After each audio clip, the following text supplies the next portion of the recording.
It has been really a delight. Thank you all for your good participation and jumping in, and it's been great. This is why I teach, is because I can make connections with folks like you. It's really good. We've had an awesome group of people. That's true. It's the Simmons students. Woohoo! Absolutely. Yeah. Woohoo! And maybe by fall we'll be back together again. That'll be great. Yes, yes, yes, yes, yes. You all registered for your classes for summer and fall? Yeah, I didn't do summer, but I haven't registered for fall yet. They don't have fall up yet. They just have stuff sent out for fall. Fall classes are up. It's up. Are they? Yeah. Yeah. Oh, well, I got to get on it then. Yep. See your advisor right away. Oh, well, I need to make an appointment with you then, huh, Dr. Sawyer? Well, and I'm not your advisor anymore. What? I'm heartbroken too, Lucretia. I looked, I said, what am I doing with a new advisor? What did I do wrong? I haven't received that message. Well, I'm sorry. Keisha was supposed to be letting folks know who your new advisor was. I just got overwhelmed with it this term, and I said, there's too much technical stuff, and I don't really know the curriculum well, and I just felt like I can't advise you well enough. So I resigned from that little post. Oh. Sorry about that. Because I thought at first he didn't like me no more. Wow. It's not that I don't like you any less. And how Dr. Smith explained it to me was, he said that the workload that you and Dr. Caldwell were carrying, that y'all needed more help. Yep. Yeah.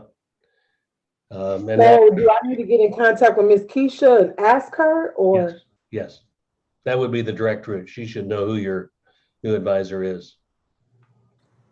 Huh. Sorry about that. Yeah, because I did my registration last week. Who's your new advisor? Leroy Smith. Okay. Leroy Smith? Yeah. You gonna like Dr. Smith? I've talked to him a couple of times. We've had a good conversation. He's crazy. Yeah, he is. He's cool. I had him last semester. You gonna like Dr. Smith? I just had him. Yeah. Okay. I had him critical thinking last semester. He's good. Yep. That's what I'm taking now. Yeah. Dr. Abel was my advisor, but she retired. Oh, she's retired. Right. Dr. Abel. Abel, right, yeah. Dr. who? Dr. Abel. Abel. Oh, okay. I haven't met that individual. She was head of the chair of the General Studies Department and Education, I think. Yeah. Anyway, yep.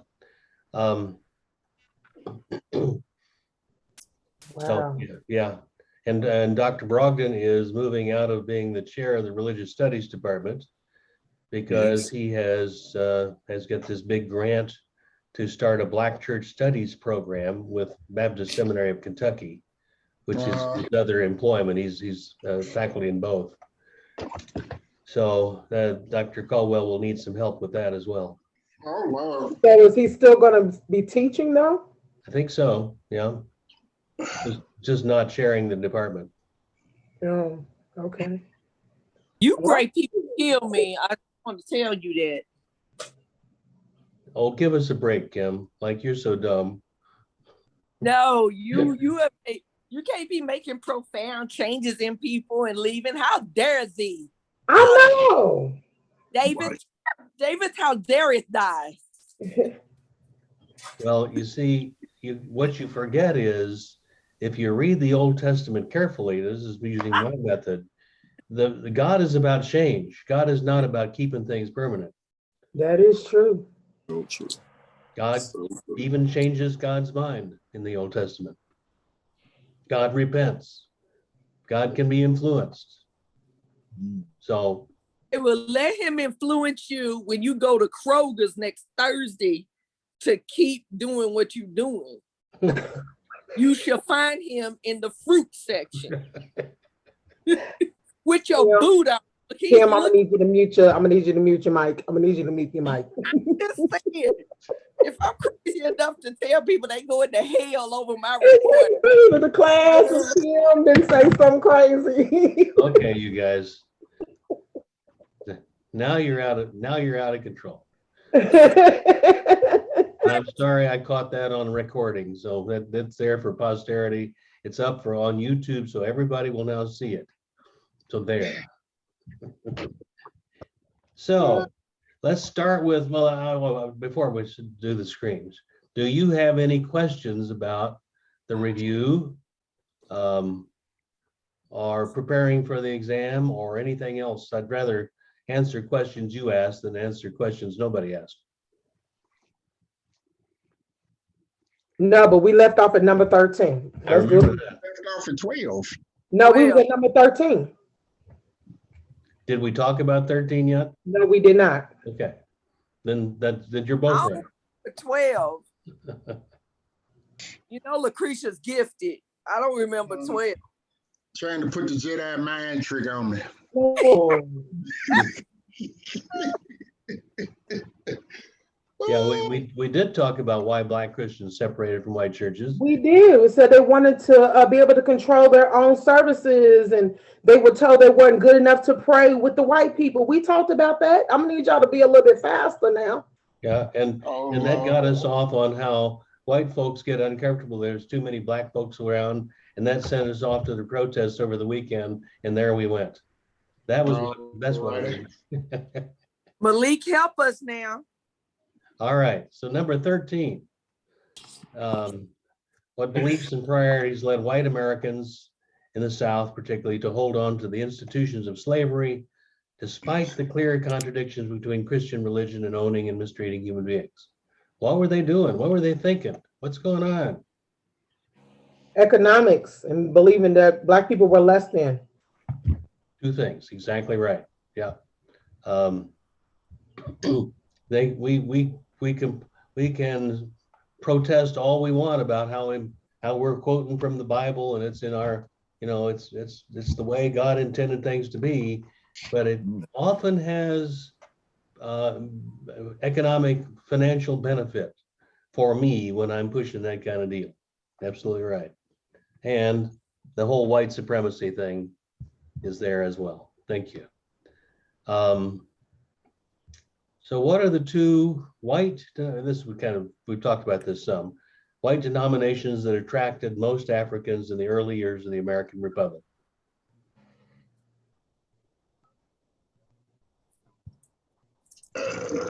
Christianity? Well, Christianity is the general, it's all Christianity. What denominations? Baptists and Methodists. Yeah. Yeah. And why was that?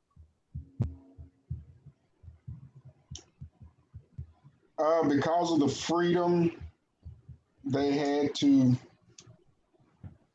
practice their faith.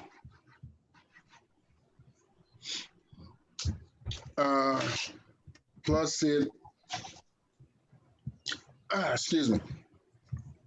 reminded them of how they practiced their religion in their home countries. Yeah, there was enough freedom and emotionality and stuff like that in both of those, right? And they were more open to Black folks at that point as well, actually, as a third. And until, as you pointed out to Kim the other day, they got a little crowded out by the Black folks, and they got anxious about it.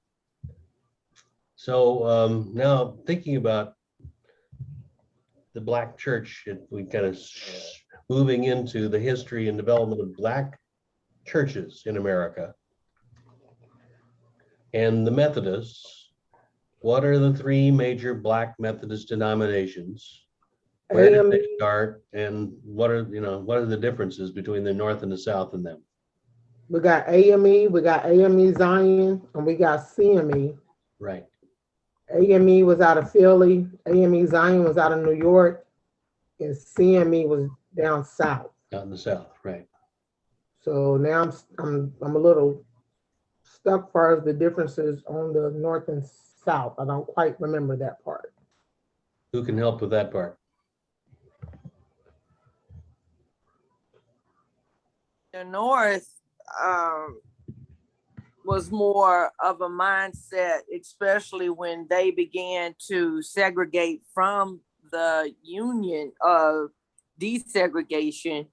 They were on their own. They were more, the Zion part is reference to, the Black and then really moving forward. And when they began to come down to the South with that mindset, thinking that they would join them, CME was more like, don't break anything if it's not broken. The white folks, it was still the mentality of that slave, the white folks is good to us. They give us the money for the new buildings. And these people are like, how could you feel like worshiping with people that enslaved you? Right. So that's when the CME came to colored Methodists, which later turned to Christian Methodists. Right. But yeah, and then there was the CME was more assisted and sponsored by the white Methodist churches in the South, whereas they made a clean break in the North, which is kind of interesting in itself, from the question you just raised, Kim. But how do you deal with that? But that's, as you say, that's the life we're living. We're gonna deal with it. Yeah. And as you noted, the AMEs, Zion and AME Zions did evangelize into the South, and they had some success, but there was tension between them and the CMEs. Exactly right. So stop me if you have questions about any of this, or I'm going to move along. Mhm. How do you describe the way the Methodist churches are organized and governed?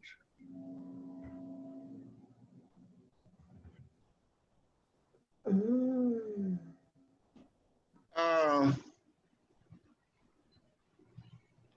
I know we discussed this. It's like a pyramid almost, with the bishops at the top, and then I forgot how we described it. It was like a pyramid almost. That's right. Yeah, it was a hierarchical pyramid with the bishop at the top, and then the district officers, sometimes called presiding elders, sometimes called district superintendents. And then that flowed down to the pastors and the congregations. And the pastors in the Methodist Church, pastors have a lot more authority because of that hierarchical connection than they do in Baptist churches, even, where pastors often can be very strong leaders. Yep. And the top ones are called bishops, clearly. And where did that form of church organization come from? Where did they get that? How come they do that? Would it be the Roman Catholic Church? Yeah, long term, going all the way back to the Catholic Church, right? Which is, as we'll discuss in History of Christianity 1, it was simply patterned after the style of the Roman army. Absolute hierarchical pyramid. Yeah. But of course, the Methodists came not directly from the Catholic Church. What was the intermediary organization that they inherited their organization from? Presbyterian? Nope.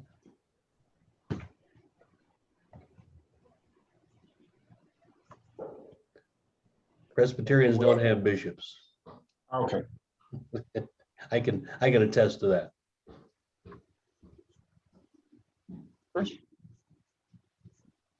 Protestants? Well, they're all Protestants. Okay. It's hinted at in the name of the denominations. Is it the Lutherans? Nope. Sorry. The process of elimination, you'll get to it sooner or later. What, Episcopal or something? What's the name of those Methodist denominations? What does the E stand for? Episcopal, Yeah, Episcopalian. Episcopalian. yeah. So John Wesley was an Anglican or an Episcopalian in England. So he just instituted that same way of operating a church as he created the Methodist Church. So the white Methodists were also called Methodist Episcopal churches for a long, long time. Historical connection is what I continue to try to encourage you to keep thinking about and recognize. All right. General 17, general question about history itself, because there's still controversy about this. What was the cause and purpose of the Civil War?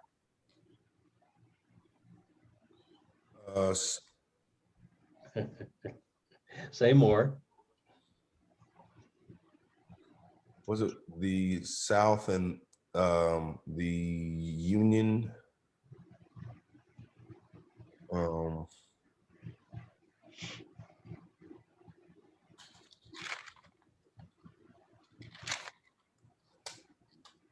mean, was it over slavery?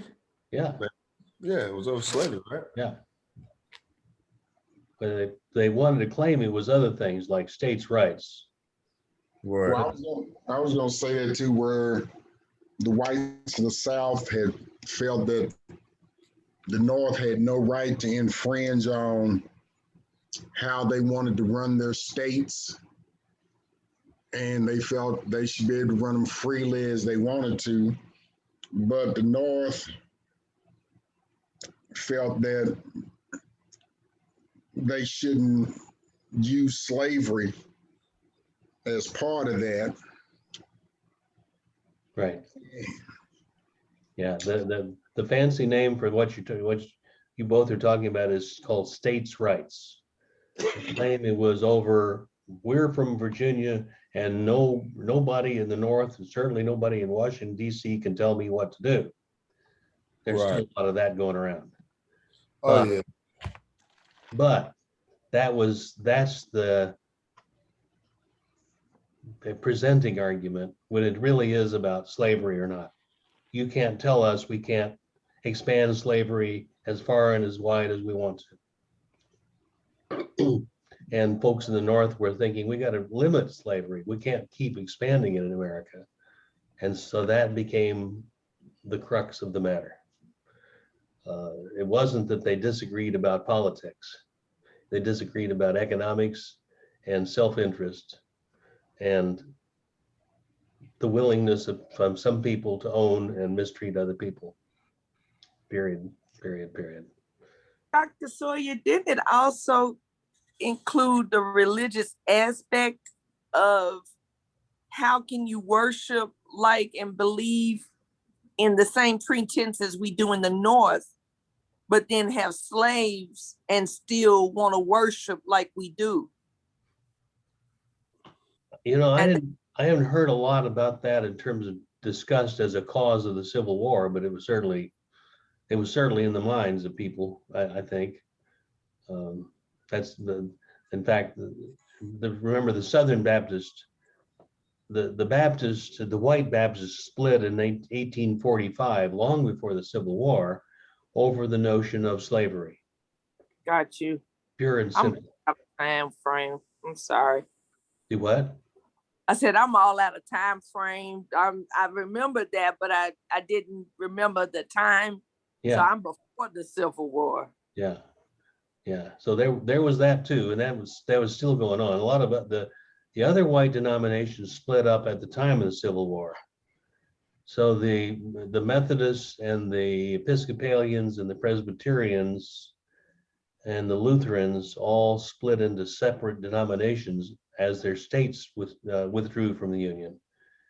So we had Northern and Southern, not just Northern and Southern Baptists, but Northern and Southern Presbyterians and Methodists and Episcopalians and so on. But that was about that was about race in the Civil War for sure, but not about worship probably. And in fact, Kim, the argument in the Baptist that split them was not directly over slavery, but whether a missionary could be sent abroad to be a missionary if they owned slaves. And the Northern Baptist says, no, that's not right. And the Southern Baptist says, what do you mean? And they just split up. It's a simple description of that big deal. Okay. And that's the white Baptist. That's that number 20 that you're referring to, actually, Kim. So it's all right. 18 is another general history question. What's the historical period called Reconstruction? The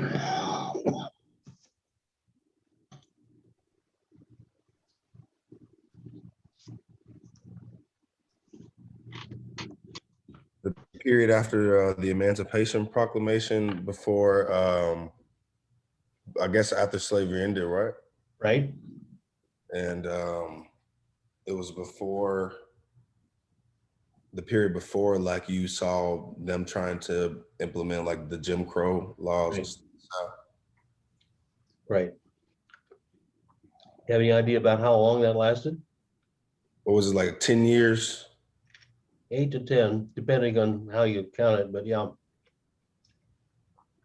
Exactly. And what all happened during Reconstruction? Blacks began to establish, become educated and establish Black communities and things like that, right? In the South. Right. And what else? Well, somebody else can help you out. Who else could help him with that? What else is going on with the Reconstruction?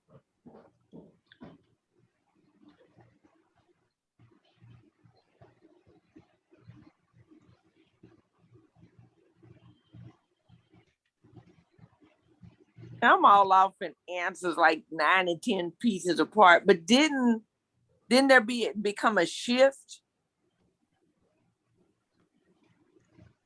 Go on. Music wise, the Carolinas, people started going more northern. I think you're thinking of the Great Migration. Yep, you're talking about the Great Migration. I'm done. Like, I'm gonna mute myself and just take notes. This is why we have a review, Kim, so that you get these things in your head. That's right. All right. Yeah. For some reason, I'm sitting here thinking it was also during a period where former slaves were becoming financially and educationally aware. Yeah. Financial education, land ownership, Yeah. opening their own businesses. Right. And what did the federal government do to ensure that would happen? They had sent federal troops. Right. That's the big kind of the big historical movement, is that the federal government sent federal troops into the South to ensure civil rights and economic rights of Black folks, including voting. Yeah. There were, I don't know what, it'd be interesting to look it up. What were the exact numbers of Black folks versus white folks in the South in 1865? But I bet there's it may have been pretty close. So if you give a whole bunch of folks in a town or a county somewhere in Mississippi the right to vote, they're going to vote for the white folks or the black folks, you think? Blacks. Yeah. And so black people got elected to city councils and to mayors and to state houses and to Congress. And they started making important policy changes and rules and laws. Ta-Nehisi Coates' book was titled We Were 8 Years in Power, talking about all the good things, positive, anti-corruption, trying to improve the life of everybody. It wasn't just to try to improve the life of black folks, it was everybody. But that white folks couldn't handle that. Yeah, so about 8 to 10 years after the Emancipation Proclamation, after the Civil War ended, federal troops and economic and civil rights enforced by federal troops. So what's the next stage? No, question 19. What was Jim Crow?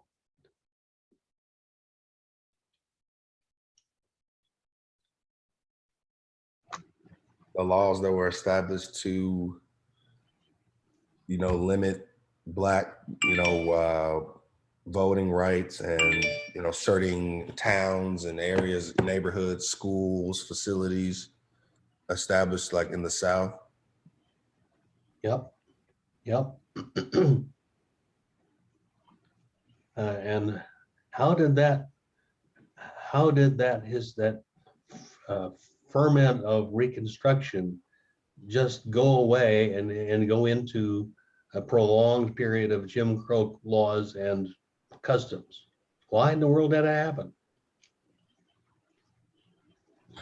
There was a deal that was constructed between the North and the South where federal troops would be pulled out of the South.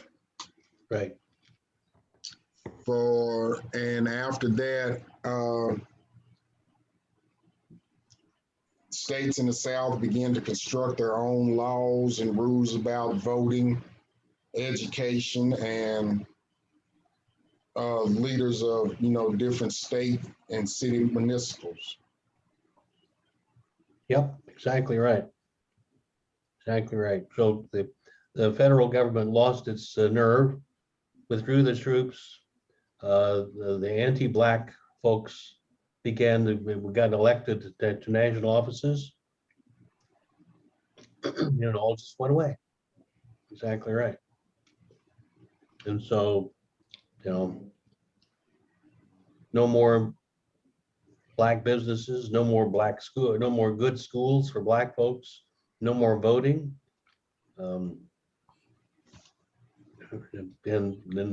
And that was enforced by local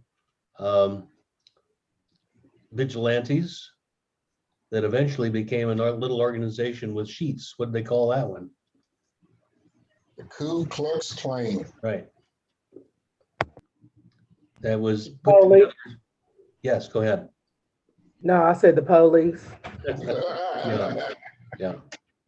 Actually, historically, that's correct. In many places, police forces were established by city and county or governments in order to control the black population. So when they talk about police reform in 2021, it goes back a long time, folks. Exactly right.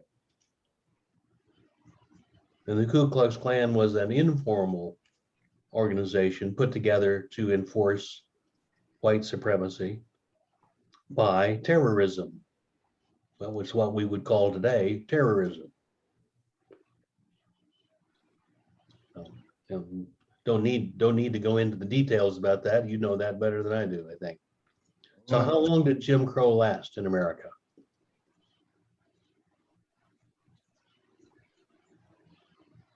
Was that the one that we can say last? Wasn't it 10 years? Jim Crow was 10 years, wasn't it? No, Well, Reconstruction was about 10 years. Jim Crow lasted somewhat longer than that. 100 years? So when would you say it ended? It was 99. Oh God. What was it, 1950? 1955? Yeah. So when America actually started passing anti-Jim Crow civil rights laws, the Supreme Court decision of Brown versus the Board of Education was one big one about schools. The Voting Rights Act, the Civil Rights Act were all pieces that of national legislation that created federal powers to say, no, you can't do this Jim Crow stuff anymore.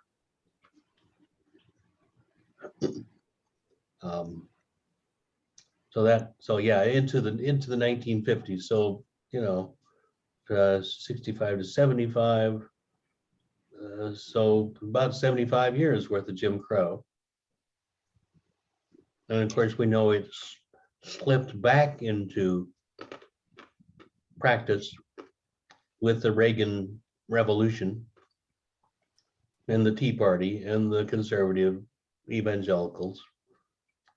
But yeah, so in terms of historical periods, slavery itself up until emancipation, 8 or 10 years of Reconstruction, 75 or so years of Jim Crow, period of time of civil rights legislation and empowerment, then a backsliding of the white America later in the 80s and 90s. And then here we are once again. See how that sequence goes?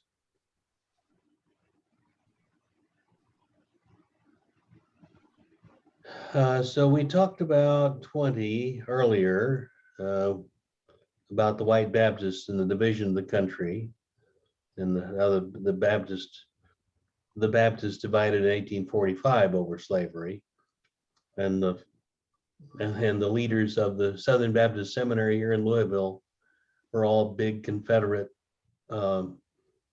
supporters and enablers and leaders of and slave owners.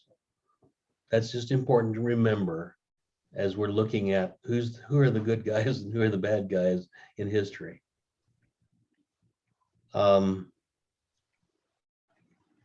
So I threw that kind of stuff in and came back around into the origin of the Black Baptist churches. And we talked about that a little bit on Monday. What can you tell us about how the Black Baptist churches got started and where?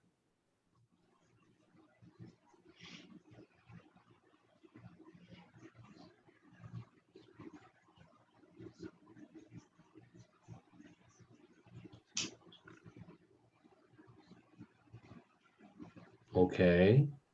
In Rhode Island. Go on. Well, Roger Williams, Yeah. 1639.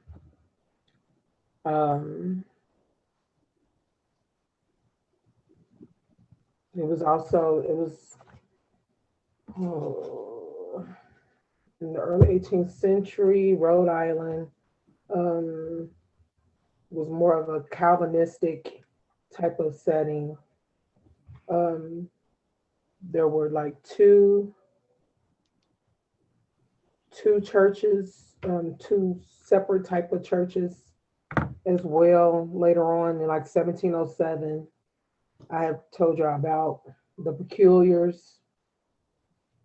They were in Jersey. I'm trying to remember my notes. Okay, that's good. So and Roger Williams' establishment of Rhode Island is pretty much a Baptist area colony. Was that for white folks or black folks? It was for white folks. He Yeah. was a separatist, remember? Yeah. We talked Yeah. about. Yeah, he came to this country in order to practice his Baptist faith as white folks. Yeah. But that's how Black Baptists came to be. That is, Baptists in general came to be in America. So that's right on. How about the Baptist black churches themselves? The first independent Black congregation was the early 13th century, first evolved with a group of Puritans. They were taking refuge in Holland as a result of persecution in their homeland. That's the white Baptists trying to slip out of England and then it ended up in America. The first independent Black Baptist congregation. Yeah. Wasn't it in? So are you talking about the one in Ohio then in 1834? 1934 would be a little late. No, I said 1834. Yeah, I think there was some before that, but that's good. That's a good one. Okay, well, okay. What did you start to say, Walter? I'm penny pinching here. Would it be South Carolina and Alabama? Can you fill that in a little bit? That's all right. I'm just fishing now. Because for some reason those came up because I somewhat remember that they were started in the South, and I'm thinking it's South Carolina and Alabama. And the Carolina thing rings a bell for me, and I'm not sure I know. I'd have to go back and look myself. Significance to a Black gentleman that came out of Florida. Okay. Well, So why don't you, in getting ready for the exam, why don't you look that up a little bit? That's the point of review. So we talked about the Black Methodists starting in New York and Philadelphia and then in the South, and then kind of important also to know where the Black Baptists started. Okay. Yeah. I cheated here a little bit. You what? I cheated here. It's not cheating to look it up. Okay. it ain't cheating. You just being honest. You just told the truth. Into this, and somebody can probably find something different if this is not right. The first Black Baptist church was in Savannah, Georgia. It was not officially organized until 1788. Okay. Now, where did you find that, Walter? I was on my Google page here. I said, let me look. All right. Um, Well, it's okay now. It's cheating if you do it on the exam. That's Yeah. um, But it dealing with Colin Teague and Locke Carey, maybe. Yeah. Okay. In 1821. Where was that? Did it say? The first African Baptist church was in Liberia in West Africa. Huh. Okay. I didn't know that. So 1821, Locke Carey became the first Black Baptist missionary in Africa, and he was sent to Liberia. He laid foundation for theology and the missions in Africa for the Baptists. Yeah. So the Black Baptists and got together and sent Locke Carey off to Liberia, Mm-hmm. which had been populated by whom? What do you know about Liberia? Since you brought that up. Oh, Dr. Sawyer. Well, if you don't know it, then it's okay. I just wonder if anybody does know. it's a little piece of American history that's always puzzled me. No, I'm not gonna sit here and say that I do. I didn't have that in my notes. Yeah. Then with So, piggybacking off of Walter with Savannah, it Yeah. was Reverend George Lely. yeah. Okay. Yeah, because it has here the three names it says is David George, George Leela, and Andrew Bryant, who came together to start this church after the American Revolution. Mm-hmm. There you go. Yeah. So it kind of, if you can hang your mind on a kind of connection of when and where some of these Baptist churches started, since Baptists are so prevalent in the Black church today. If you're going to take a course in church history, you should at least know something about how and when and where it started. Quick digression on Liberia. Mm-hmm. Liberia is on the west coast of Africa. It was apparently was an American colony, and America started letting former slaves go back to Liberia when they were freed. And so it has its own population, but it also has lots of formerly enslaved and descendants of formerly enslaved people in Liberia. And it was heavily missionaryized by the Black Baptists, absolutely right, and other Baptists as well. So it's an interesting point. You might run into people from Liberia from time to time. Glad to know that connection. So For some sir. reason, I can't remember the whole thing to this. And I was getting ready to say, Lucretia, you should remember this. Walter, don't come for me. No, I'm just, you were in the same class with me. I'm messing with you. I'm messing with you. We talked about this in African American history. I can't remember who it was. The gentleman that wanted people to go back to Africa because they felt they didn't belong in America. Marcus Garvey. Marcus Yeah. Garvey. There you Yes. go. Well, that's good. I didn't teach you about that, but that's yeah. Because when you started talking, my mind said, I should remember this. I've heard this Yeah. before. I didn't think about that till you just said it, but yeah, it was Marcus Garvey. Yep. That's an interesting sub theme in a lot of American Black church history, Black history in general. Yeah. And there are lots of white Americans who would just be real happy if you always go back to Africa, not leave us alone. Oh, Lord. Honestly, wonder why they fund that more. Pray on that.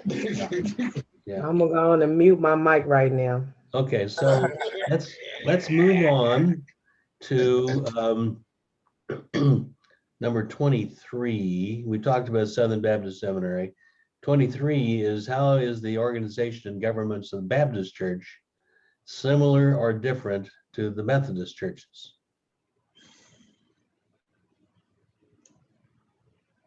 Aren't they both similar in the way how we talked about earlier of the pyramid of the hierarchy, how it works down from the bishop to reverends to deacons and then the congregation? No Baptist church I ever knew paid obeisance to a larger hierarchy. All right.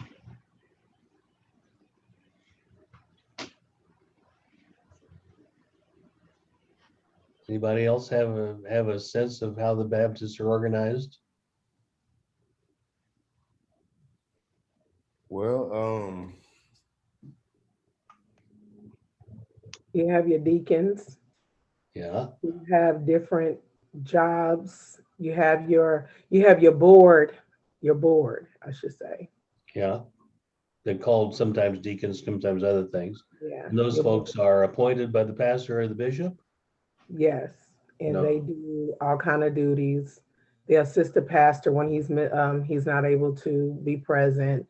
They handle devotion.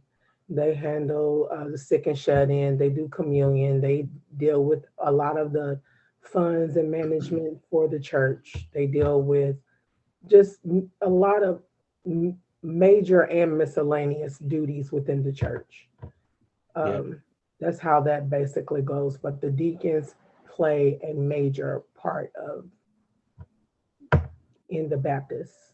That's how that ran. Are the deacons still elected by the congregation to their roles? Or are they appointed by the pastor? I don't know. They The church, if I remember, they were elected, depending on some churches elect and some are appointed. I Hmm. guess because it part depended of on the the size of the church. he's a church elected deacon. Brother such and such is a church elected deacon. I mean, Mhm. I've heard that. Yeah, I don't- because they be like, eyes have it. Yeah. I second that emotion. You Yeah. know, Yeah. So the suggestion that's leading you to have a sense of how the Baptist churches are organized differently from the Methodists. And if they don't have bishops and all that, how would you characterize that as instead of hierarchical, what would you call it?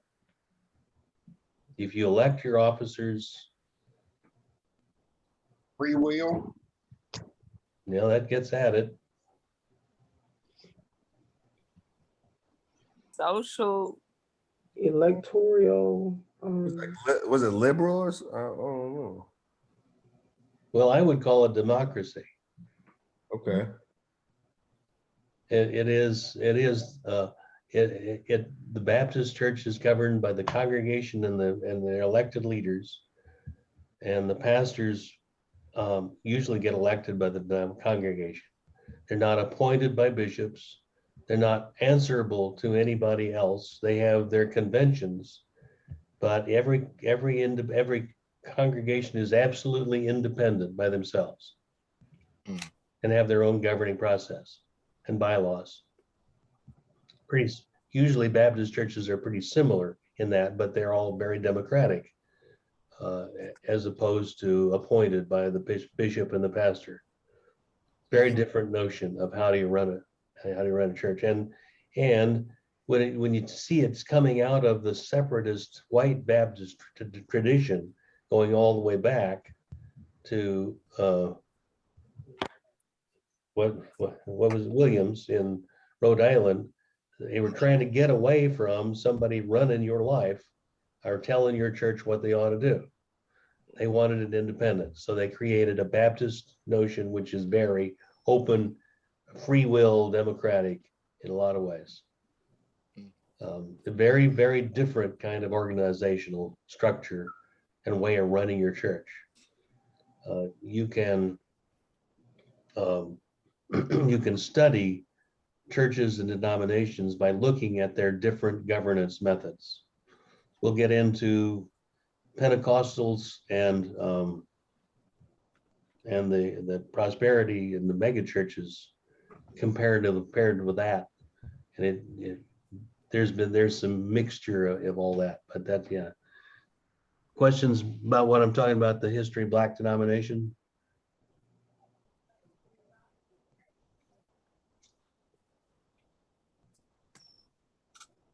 All right, so what was where did the institutional church thing come in? And Penn refer to that.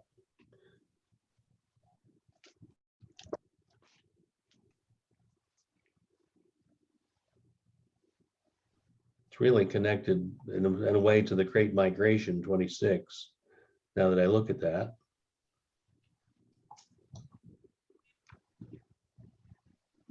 You guys totally bored by now? No. Have I put you to sleep? What? No, No. this is last class. I'm getting separation anxiety. Oh, Lord. Holy. That's a whole different, that's not an academic issue I can help you with, honey. That's it. Institutional church. Dr. Sorry to cut you off. Dr. Sawyer. Yes, Sorry, sir. Walter. You said Penn and Penn had this, talked Yeah. about this. Yeah, I think so. Let me get my book. Okay. Institutional churches. Let's see if I can get this. It's where they all follow a certain doctrine, and that's that they live. But they live and breathe by it. They've been doing it so long where it's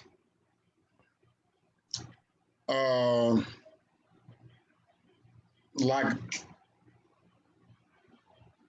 part of their life. Yeah.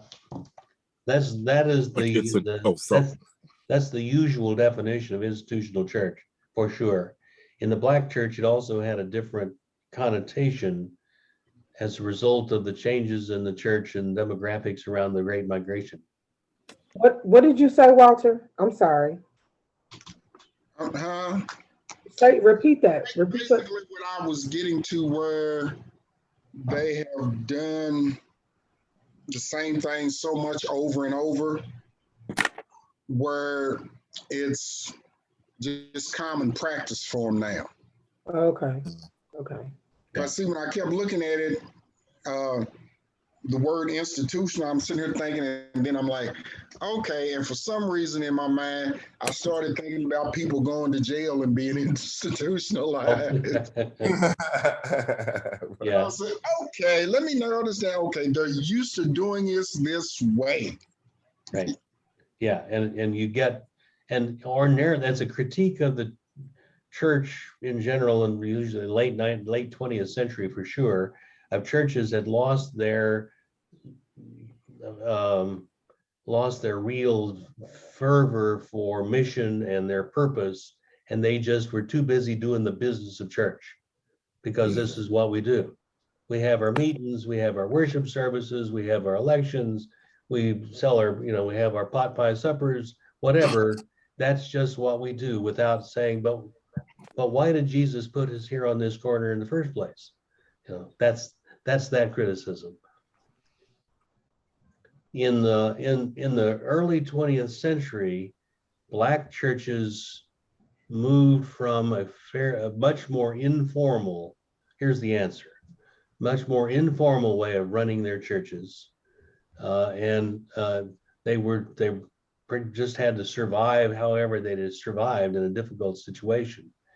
But when enough people moved north and the churches became big enough that they could really create structures and staff and mission and buildings, that they became a major institution of the Black community. That's one of the things that Penn and Penn talked about earlier in the beginning, that the Black church is the one strong, independent organization in the Black community that has held true down through the centuries. And it became an institution, a major part of that community, as a result of their becoming strong enough and independent enough to be able to just operate as a major force in the community. That's what that means. That makes sense? Yeah.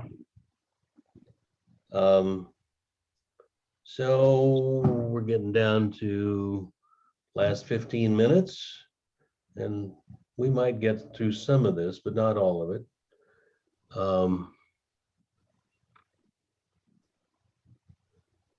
So fundamentalists, what's the difference between fundamentalism and liberalism, and how did it get started, and what's that all about?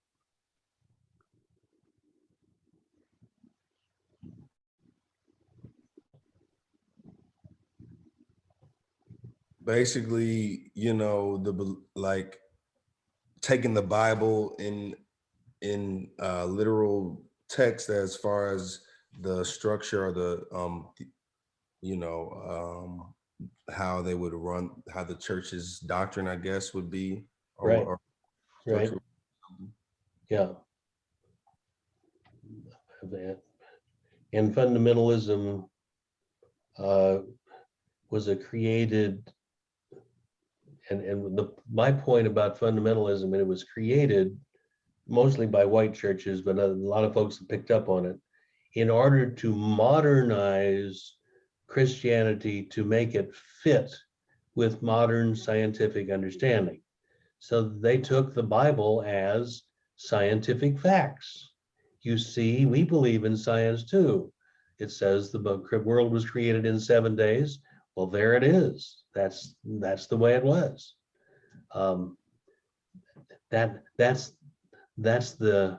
It's also a critique of fundamentalism, but they basically, in order to get more acceptance of Christian religion, they set it to say, here's the absolute certainty. We have certainty from science about the way the world is. Here's absolute certainty the way the Bible says it is. Yeah. And of course, one of the problems of that is, if I define the Bible the way I think it is, that enshrines my prejudices, my attitudes, my limitations on that interpretation. And once you tell me that's the only interpretation we can have, or you're going to go to hell, then that sets up problems. That's fundamentalism.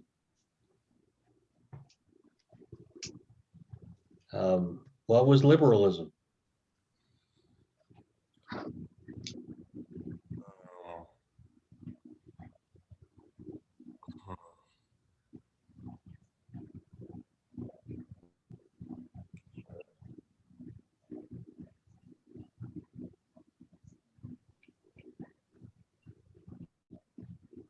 Liberalism was more like liberal theology is just more like interpreting the scriptures as a means to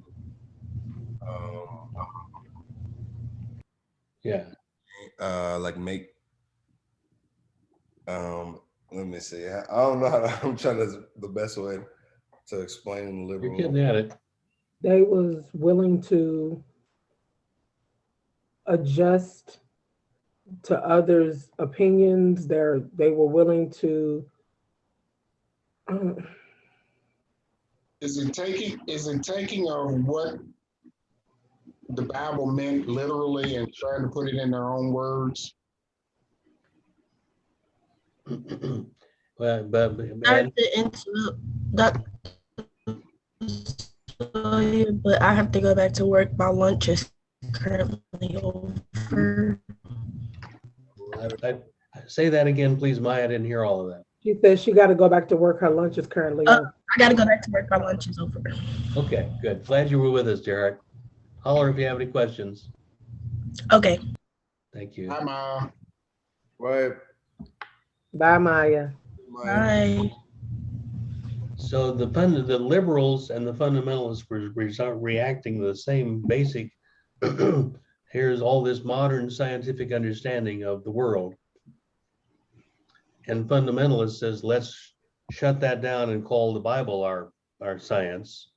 The liberals are saying, let's use all of this knowledge that God's given us and try to understand what God was telling us in the Bible using all of these techniques, like we can dig into the archaeology of those texts and say what was really going on at the time of King David, what was really going on in Jesus' time in that setting and the culture, and how did that what was going on make the words that were put in the Bible make sense then, and then try to adjust how we make it. So it's not, well, it seems like it's saying A, B, and C, but it probably meant a little something more different back then. For example, here's my quickie sermon on that from one of my favorite theologians, Marcus Borg. But he says, we think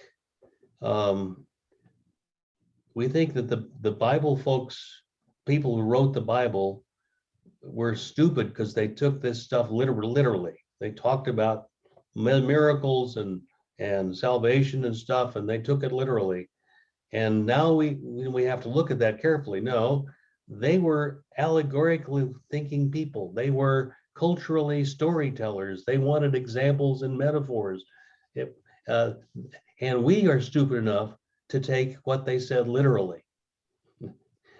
So liberalism began to say, let's really try to understand the world and the Bible according to the same sort of standards. Let's try to understand. So if scientists are now telling us that the world is probably millions of years old rather than 5,000, if we understand that the earth does not, that the sun does not revolve around the earth, that was a big thing, remember, in Copernicus in the Middle Ages.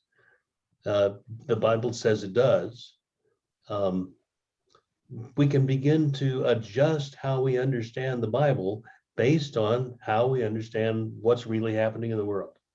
That's a radical shift in Christian thinking. That was the liberalism. Okay, that's my quickie summary of that. I probably better not ask you any hard questions about that.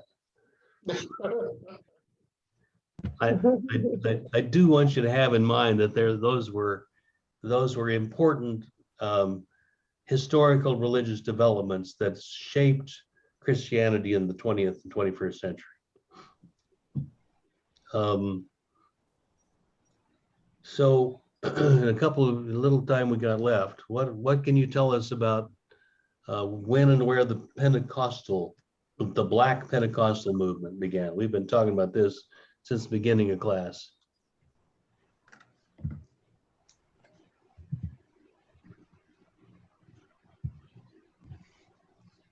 Yeah, Malik.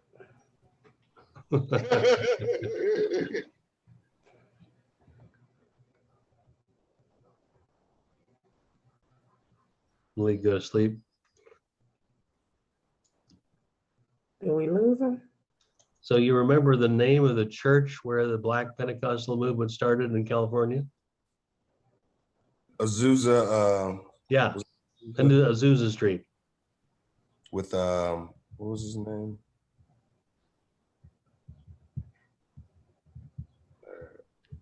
Yeah, and I'm blanked on it too. Okay. Yeah. I could find it. I could find it. Yeah. You can look that up. So, but Azusa Street is the place to remember that, and that was about when? Was it the 18th?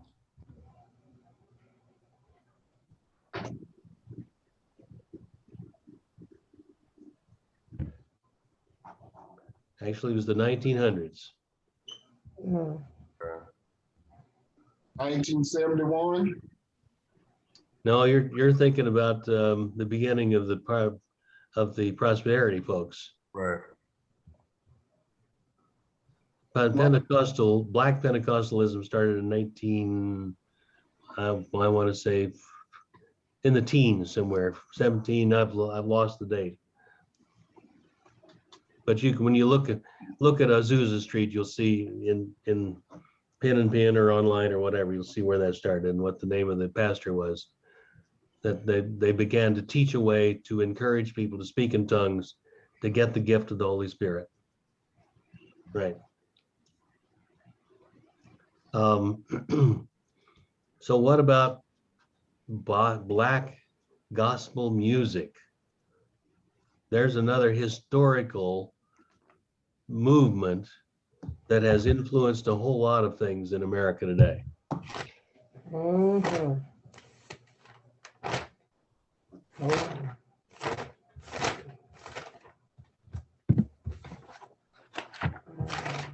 Do they remember some names connected with gospel music?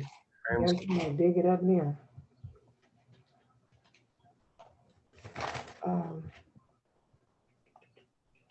Thomas Dorsey. Yeah. Yeah. Great. And what did Dorsey do that was so revolutionary? And why do we remember him now? Because he's the godfather of gospel music. But what did he do to become the godfather of gospel music? What made it so powerful and so unique? Why did it become so lasting?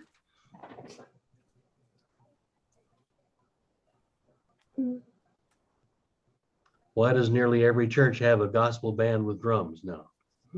Oh, Because the of the, musicians. It's like the roots, are the African root. African roots to have drums and music and dance and, Yeah, it took it one step closer to the natural roots, the traditional roots of black life. It brought in what other streams of black music were included in what Dorsey did. Jazz. I mean blues. Right, jazz and blues, boogie woogie, absolutely. And all of those are essentially black innovations in music. And then that carries over into the church.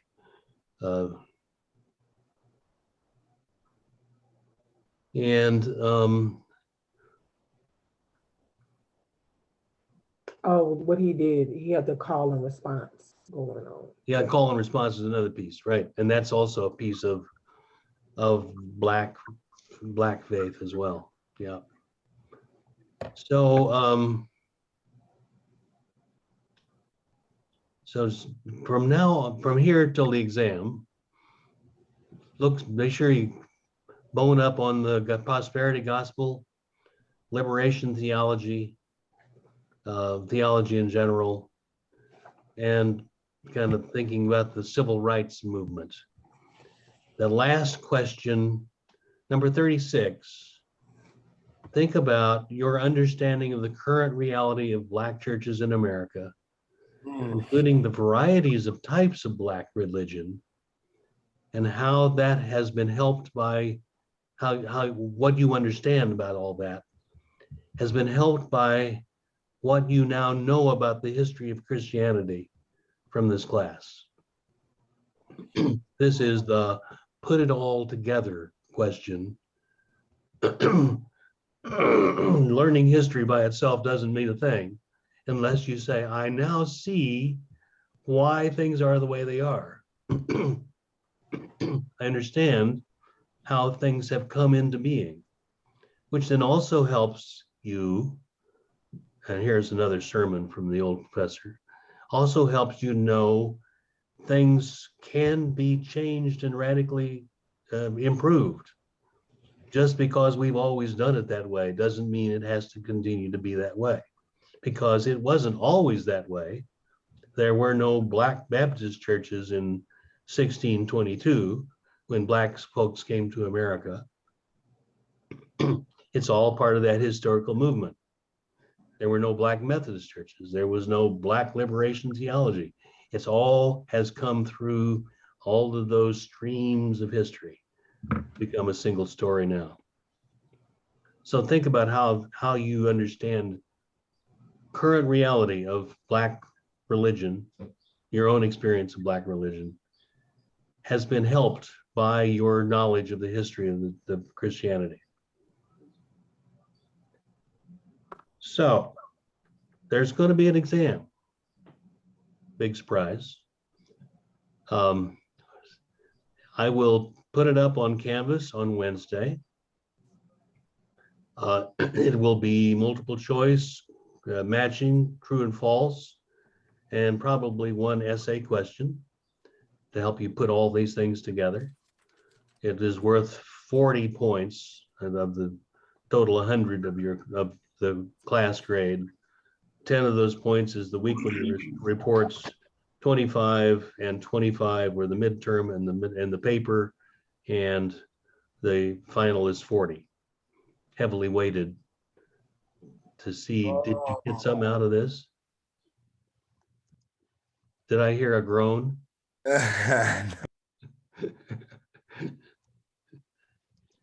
you all did really, really well in the midterm. So I'm not worried about it. Right. The I am. Now we're gonna be fine.